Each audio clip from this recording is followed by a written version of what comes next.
Saya pernah membaca sebuah artikel yang isinya sehebat apapun amalan kita tidak akan memasukkan kita ke surga. Karena masuk surga itu semata-mata hanya karena rahmat Allah. Apakah itu benar, Ustaz? Apa ini? Kalau memang itu benar, apa gunanya di timbangan amal kita di hari kiamat nantinya? Kalau yang memasukkan kita ke surga bukanlah amal kita, tapi rahmat Allah. Jazakallah khair. Tentu saja iya. Tidak ada orang yang masuk surga dengan amalnya. Itu sesuai dengan hadis Bukhari. Nabi SAW yang mengatakan itu. Tidak ada seorang pun di antara kita yang masuk dalam surga dengan amalnya. Maka kata para sahabat, Anda juga ya Rasulullah? Kata Nabi SAW, saya juga. Tapi Allah telah memberikan rahmatnya kepadaku. Memang untuk masuk ke surga rahmatnya Allah, gitu kan? Mau contoh rahmatnya Allah, sekarang antum berbuat dosa 50 tahun, tidak ada amal solehnya, nggak sholat, mabuk, mencuri, segala macam. Lalu antum taubat di umur 51 tahun, pas taubat setengah jam meninggal. Bisa masuk surga nggak? Masuk surga. Enak nggak ini? Enak benar itu. Hah? Ya, yang buat dia masuk surga apa? Ada amal? Rahmatnya Allah Subhanahu wa taala, gitu kan?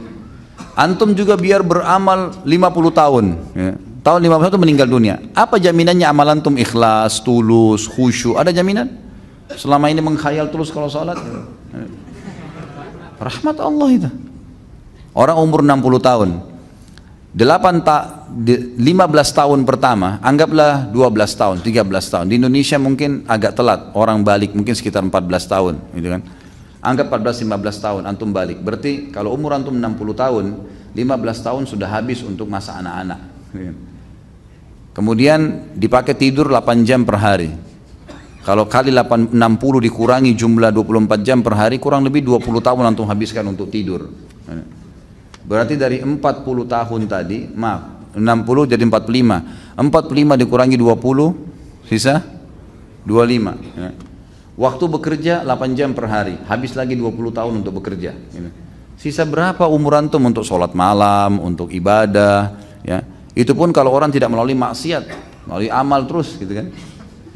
Yang jelas ada sebuah riwayat Bukhari menjelaskan, ada satu orang dari Bani Israel dulu, ibadahnya luar biasa, 500 tahun ibadah.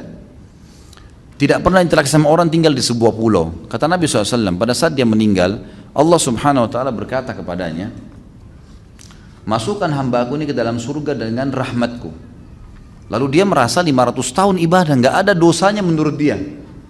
Lalu dia mengatakan, ya Allah, amalku. Kata Allah SWT, rahmatku. Dia tetap bantah, ya Allah, amalku.